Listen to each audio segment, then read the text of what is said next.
Dios, ¿dónde estás? John Bevere. Capítulo 10. Agua en el desierto. Si no podemos creer a Dios cuando las circunstancias parecen estar en contra nuestra, no le creeremos a Él nunca. Charles Spurgeon. Todos los que beban del agua que yo doy no tendrán sed jamás. Esa agua se convierte en un manantial que brota con frescura dentro de ellos y les da vida eterna. Juan 4, del 13 al 14. La lluvia es escasa en el desierto. Allí no se accede al agua fácilmente, y si acaso se encuentra debe extraerse de pozos o arroyos. El desierto es una tierra seca y sedienta. Salmos 63:1. Por lo tanto, Jesús nos invita con estas palabras: si alguno tiene sed, venga a mí y beba. El que cree en mí, como dice la Escritura, de su interior correrán ríos de agua viva. Esto dijo del Espíritu. Juan 7, del 37 al 39.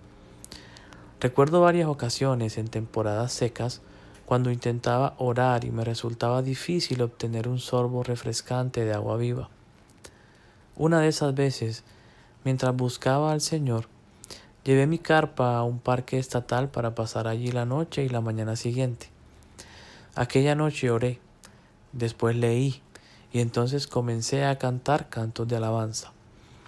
Pasé aproximadamente 3 horas haciendo esas cosas y parecía que no llegaba a ninguna parte. Nada parecía fresco. Yo estaba tan seco como podía estar. Muy decepcionado, finalmente me metí en mi saco de dormir e intenté quedarme dormido. Durante esa noche, parecía como si todos los demonios estuvieran haciendo una celebración. No dormí muy bien. Daba vueltas y más vueltas, preguntándome por qué Dios no se me manifestaba. A la mañana siguiente, salí y comencé a recorrer los senderos del parque estatal, orando en el espíritu, pero sintiéndome aún muy seco. Y eso mismo siguió durante otra hora y media. Finalmente levanté mi mirada y dije: Señor, supongo que estoy en el desierto. Mis pensamientos eran: bien podría irme a casa y dejar de buscarlo a Él. Él me tiene en este lugar seco y las cosas no cambiarán hasta que Él me saque de aquí. Esos eran pensamientos erróneos. Dios no nos lleva a esos tiempos para frustrarnos y hacer que abandonemos hasta que Él cambie soberanamente nuestras condiciones. El desierto no debe ser un lugar de fracaso, sino de victoria. De repente, escuché una voz suave y callada en mi interior decir: pelea. Esa pequeña palabra fue la chispa de fuego y de vida que necesitaba. Inmediatamente dije: aviva el don de Dios en mí, que salgan ríos de agua viva. Sube, oh pozo, a mi alma. Había recordado lo que sucedió cuando los israelitas estaban en el desierto. De allí vinieron a Beer. Este es el pozo del cual Jehová dijo a Moisés: reúne al pueblo y les daré agua. Entonces cantó Israel este cántico: sube, oh pozo. Números 21, del 16 al 17. Mientras seguía repitiendo esas palabras que se encuentran en la Escritura, la oración se volvió cada vez más intensa, hasta que me encontré recorriendo adelante y atrás ese sendero, orando y declarando la palabra del Señor con gran fuerza y fuego. Todo se volvió nuevo, y yo era como una persona distinta. Su presencia estaba conmigo con mucha fuerza. Solamente minutos atrás me había sentido pesado y débil, pero ahora me alistaba para la batalla, preparado para enfrentar a cualquier enemigo con la palabra del Señor. Eso duró unos 25 minutos, pero me parecieron solo 5. Ahora estaba renovado y listo para enfrentarme al mundo. Jesús dice que fluirán ríos o corrientes de agua viva del corazón de aquel que acude a Él y bebe. No es el derramamiento, lluvia, del Espíritu de Dios lo que experimentamos en el desierto. En este lugar seco, El agua que refresca debe extraerse de lo profundo de nuestro corazón, la fuente o el pozo de Dios.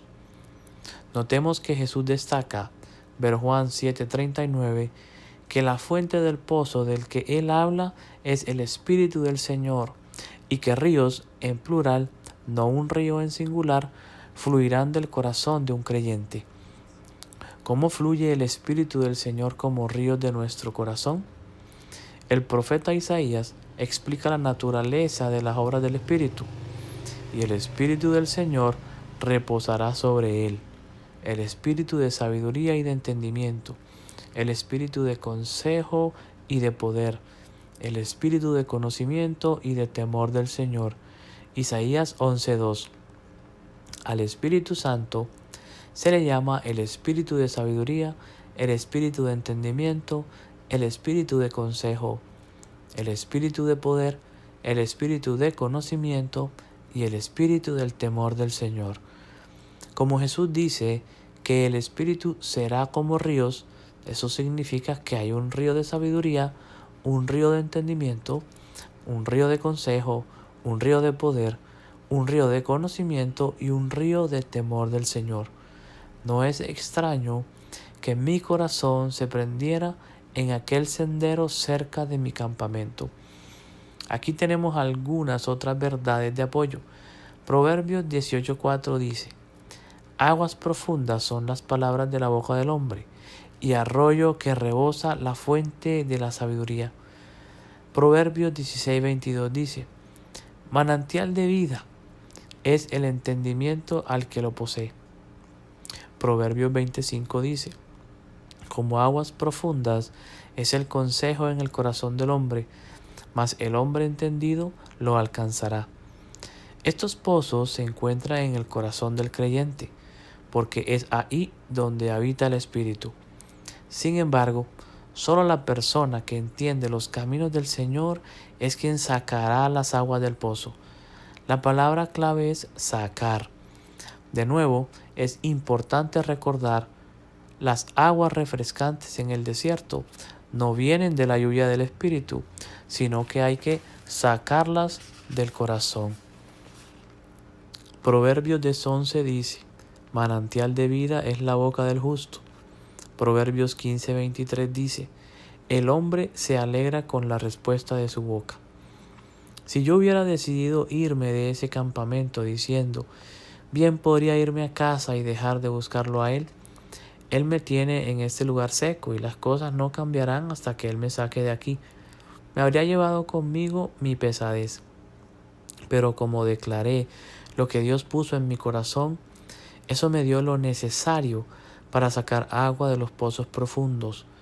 Había conectado con el agua subterránea de la salvación y estaba sacando el agua refrescante. Verdaderamente fue como beber agua fresca de un arroyo en medio del desierto. Muchos abandonan en estos tiempos secos, pero Dios está diciendo: sigue adelante, no te detengas. Debemos tener en nuestro interior un impulso persistente y tenaz que no nos dejará abandonar hasta que sea hecha la voluntad de Dios. Muchos dejan de orar cuando se sienten secos. Se detienen porque no sale agua de los pozos y parece demasiado difícil de obtener. Son débiles y Dios quiere que desarrollen fuerza para batallas que enfrentarán en el futuro. ¿De dónde encontramos la fuerza para sacar? Del gozo. Isaías 12:3 dice: sacaréis con gozo aguas de las fuentes de la salvación. Eso se debe a que el gozo de Jehová es vuestra fuerza. Nehemías 8:10. El gozo es una fuerza espiritual que nos fortalece. ¿Qué es el gozo del Señor? Por años pensé que el gozo del Señor era tener el gozo que Él tiene. Me resultaba difícil identificarme con eso. Sin embargo, no es eso lo que Él está diciendo. ¿Has oído alguna vez a alguien hacer una afirmación como el gozo de cocinar? Cocinar no tiene gozo en sí mismo. Lo que estamos diciendo es que experimentaremos gozo al cocinar. El gozo del Señor es el gozo que experimentaremos de nuestra relación con Él. Él nos produce gozo. Solo porque no sintamos su presencia en nuestro lugar de oración, no significa que Él nos esté negando. Por lo tanto, nuestro gozo no se basa en cómo nos sentimos, sino más bien se basa en quién es Él y en el privilegio que tenemos de estar relacionados con Él. Así que dejamos atrás las mentiras de que somos negados y en cambio entendemos que Él nos está llevando hacia los pozos profundos. Destapar los pozos. El hijo milagroso de Abraham, Isaac, en una ocasión se encontró en un tiempo de sequedad. Un hambre terrible azotó la tierra, como había ocurrido antes en tiempos de Abraham. El Señor se le apareció a Isaac y le dijo: no desciendas a Egipto, sino haz lo que yo te digo. Vive aquí como extranjero en esta tierra, y yo estaré contigo y te bendeciré. Génesis 26 del 1 al 3.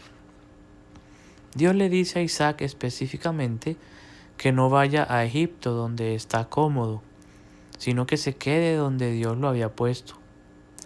Muchas veces, cuando nos encontramos en un lugar seco, lo primero que pensamos es: voy a salir de aquí.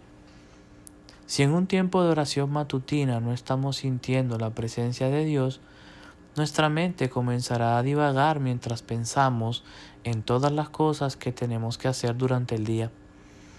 Concluiremos apresuradamente nuestro tiempo de oración y comenzaremos a procesar nuestra lista de quehaceres. Si nos parece que hay sequedad en la iglesia a la que asistimos, sin ni siquiera consultar a Dios decidimos: voy a ir donde hay cierta emoción espiritual y una predicación estupenda. O si nos parece que hay sequedad en nuestra vida social o empresarial, consideramos mudarnos y encontrar una ciudad con una economía próspera. Pensamos: si me quedo aquí, me secaré y nunca veré cumplido el plan de Dios en mi vida. Hay muchos cristianos americanos que piensan esas cosas.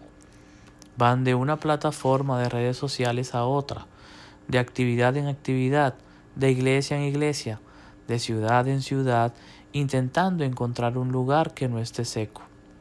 En lugar de cavar los pozos y permitir a Dios que los use para llevar agua refrescante al lugar seco donde ellos están, se van a Egipto, por así decirlo, buscando ayuda y alivio.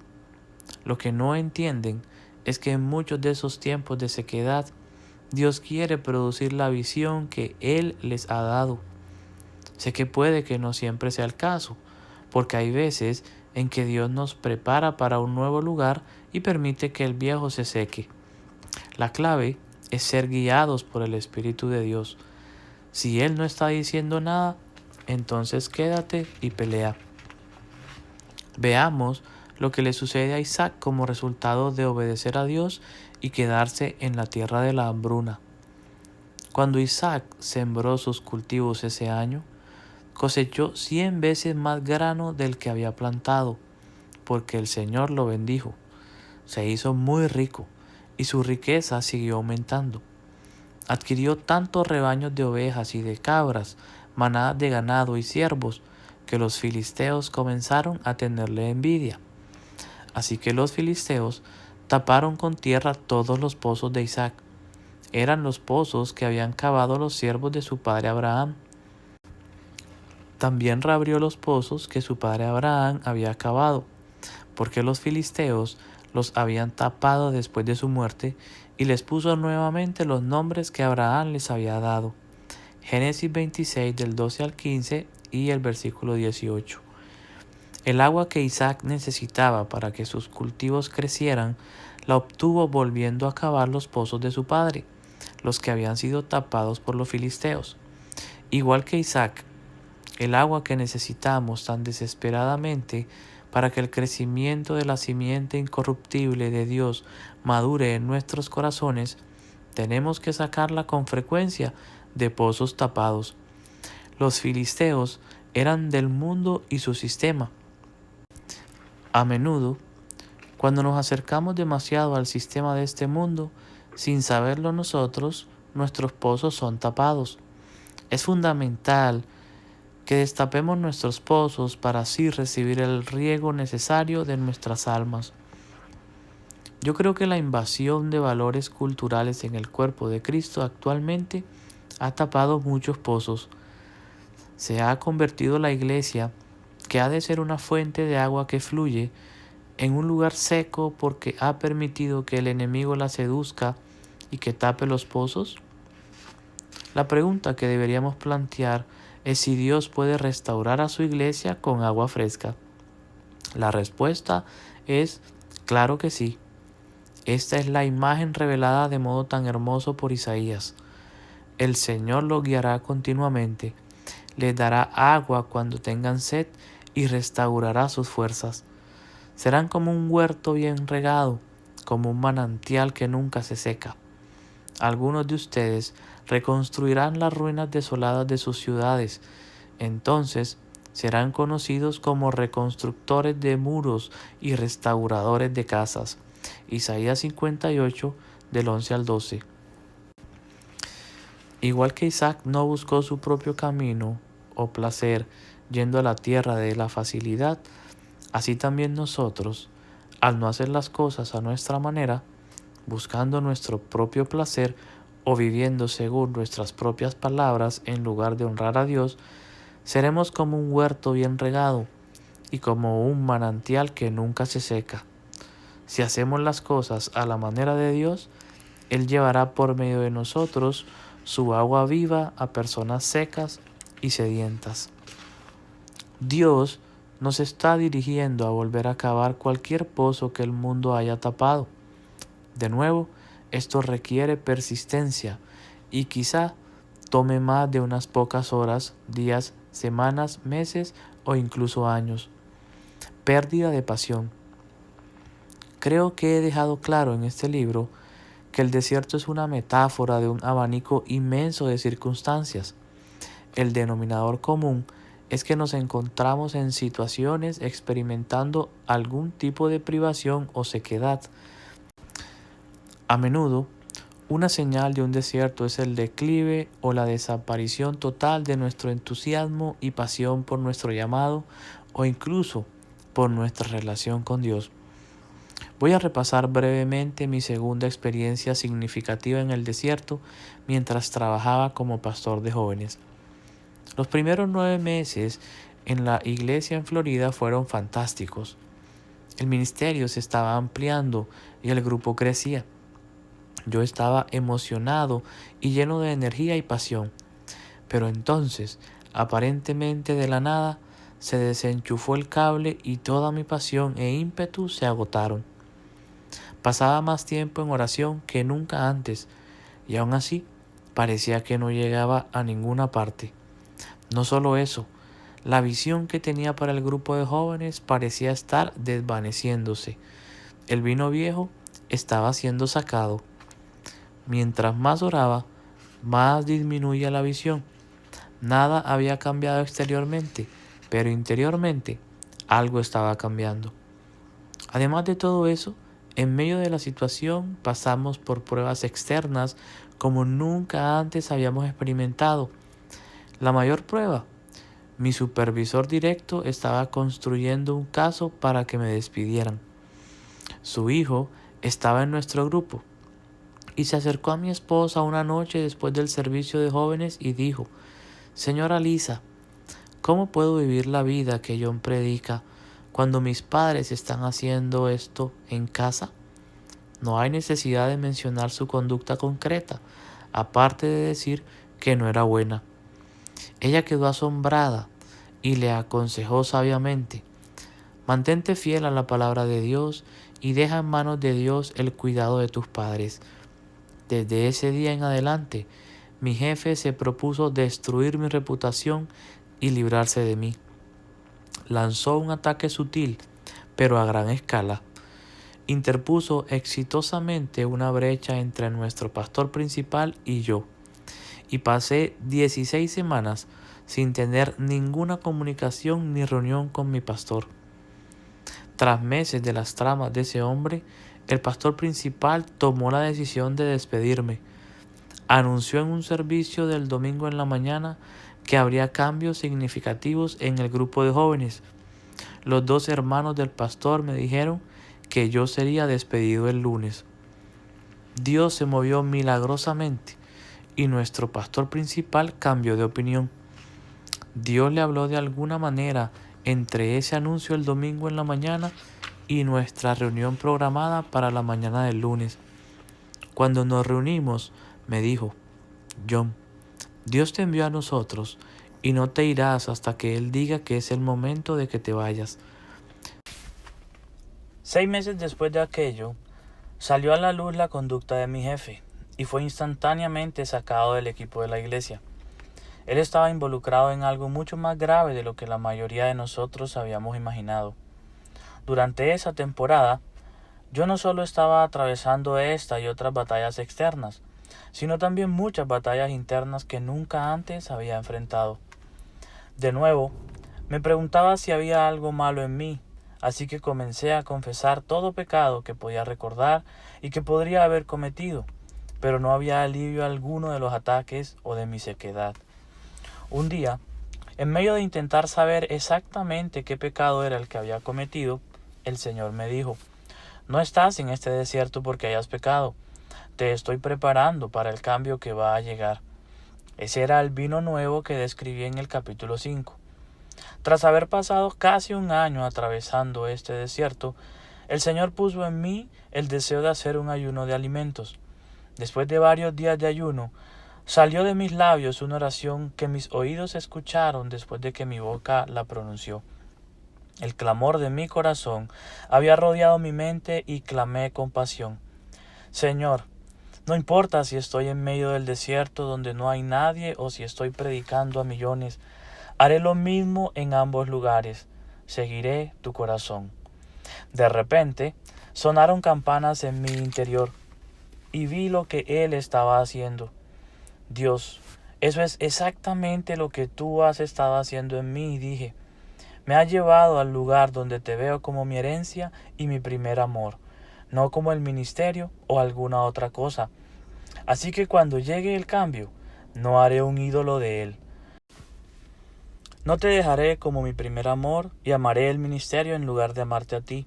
Mi corazón se mantendrá recto. Entonces recordé lo que Dios dijo sobre David. Pero Dios quitó a Saúl y lo reemplazó con David, un hombre de quien Dios dijo: he encontrado en David, hijo de Isaí, a un hombre conforme a mi propio corazón. Él hará todo lo que yo quiero que haga. Hechos 13:22. Permíteme que replantee este importante hecho. El rey Saúl nunca pasó por una experiencia de desierto.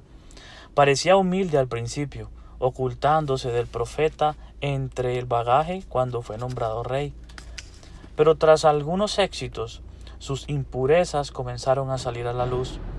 Ganó una importante batalla, pero lo había hecho a su manera y desobedeció las órdenes de Dios. Por si eso no fuera suficiente, entonces construyó un monumento en honor a sí mismo. Eso fue solamente el comienzo de la plétora de conductas impías que surgieron, y finalmente fue destruido por las impurezas que nunca fueron abordadas. Hay 2 condiciones que sacarán a la luz lo que hay en nuestro interior. El fuego purificador, como ya hemos dicho, esa es una. La otra es el éxito. Sin embargo, el éxito expone las impurezas ante todos los que te rodean, pero quizá tú sigues siendo ciego a ellas. En sus primeros tiempos, muchos ministros no permitieron que el fuego los purificara, y sin embargo, como el rey Saúl, son llamados y finalmente pasan a ocupar una posición en el ministerio. Tristemente, no obstante, nunca tuvieron la preparación adecuada, así que cuando el éxito hace que sus impurezas salgan a la luz, ese éxito al final conduce a la desaparición de lo que fueron llamados a hacer. Saúl amaba su ministerio, hasta el punto de matar a fin de mantenerlo. David no era un hombre en busca de un trono, era un hombre conforme al corazón de Dios. Mientras estaba en el desierto, David encontró su verdadera fuente de gozo. No era otra que Dios mismo. 2 veces, David tuvo la oportunidad de matar a Saúl para ocupar el trono, y los hombres que estaban con él lo alentaron a que lo hiciera. Si los motivos de David hubieran sido los mismos que los de Saúl, habría matado por lo que Dios le prometió por medio del profeta Samuel. En la actualidad, hay hombres y mujeres que calumniarán, murmurarán o mentirán para obtener lo que Dios les ha prometido. Piensa en la ironía de eso. Son como Saúl, dispuestos a hacer casi cualquier cosa para obtener o mantener su heredad. Dios busca a los David, que son conforme a su corazón, y no buscan posición, influencia, dinero o fama. La reelaboración del odre viejo es la profundización del carácter de Dios en ti y en mí. Es el carácter de Dios que puede contener la presión del vino nuevo del Espíritu, su unción y su presencia. El carácter se desarrolla al buscar a aquel a quien deseamos seguir. Entonces, ¿cuánto tiempo tomará? Quizá preguntas. Esta es mi respuesta.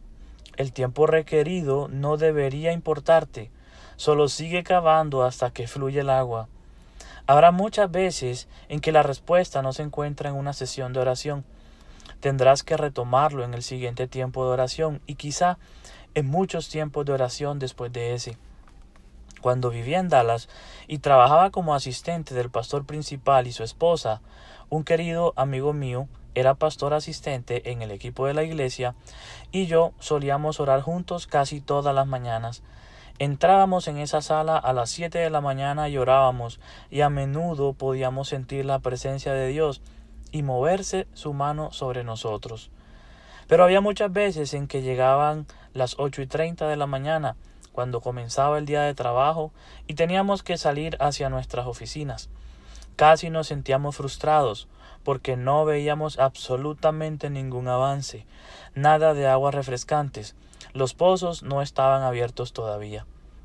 A la mañana siguiente, entrábamos y lo retomábamos casi exactamente donde lo dejábamos al día anterior. A veces era lo mismo por 2 días, otras veces por 3 días. Y recuerdo una vez en que nos tomó una semana recibir agua. Sin embargo, cuando llegaba el avance, el poder y el refrigerio eran nuestros. Al viajar a iglesias por todo Estados Unidos, conozco a muchos cristianos que han permitido que sus pozos sean tapados y se han establecido cómodamente en ese estado. Un hecho alarmante es que siento que es la mayoría, no la minoría, la que está en ese estado. ¿Qué sucedería si esas personas avivaran el don celestial que hay en ellos y permitieran que fuera liberado? Vidas serían cambiadas, familias serían cambiadas, iglesias serían cambiadas, América sería cambiada. El don de Dios permanece latente en demasiadas personas, pero incluso si los pozos parecen tapados, el Espíritu está esperando. Sigue cavando, encontrarás agua fresca en el desierto. Consejos de supervivencia para tu viaje. Número 10. La medicina secreta del gozo. Cuando estás en un tiempo de desierto, es muy fácil mantener tus ojos fijos en tus circunstancias. Quiero revelarte un pequeño secreto. En serio, me ha ayudado a sobrevivir y prosperar en los tiempos de desierto. Lo denomino mi medicina secreta de gozo. Cuando en lo externo no hay mucho por lo que emocionarme, cuando parece que no está sucediendo nada, quizá he orado y orado, pero sin ver ningún resultado, vuelvo a pensar en lo que hizo Jesús. Recuerdo que Él literalmente me salvó de un infierno donde el fuego nunca deja de arder y el olor a azufre nunca cesa. El tormento allí nunca termina. Ese infierno no fue creado para mí, sino para el diablo, pero el diablo engañó a la humanidad y se la está llevando con él. Sin embargo, Jesús entregó su vida. Mi Creador entregó su vida para salvarme a mí de eso. Cuando hago esto, cuando fijo mis ojos en Él, cuando me acerco a esta perspectiva que se basa en la gratitud, cuando miro la vida con esta perspectiva eterna, de repente mi situación particular no parece tan importante. Esa es mi medicina secreta de gozo. Repasar todas las cosas por las que tengo que estar agradecido y mantener mis ojos en Jesús.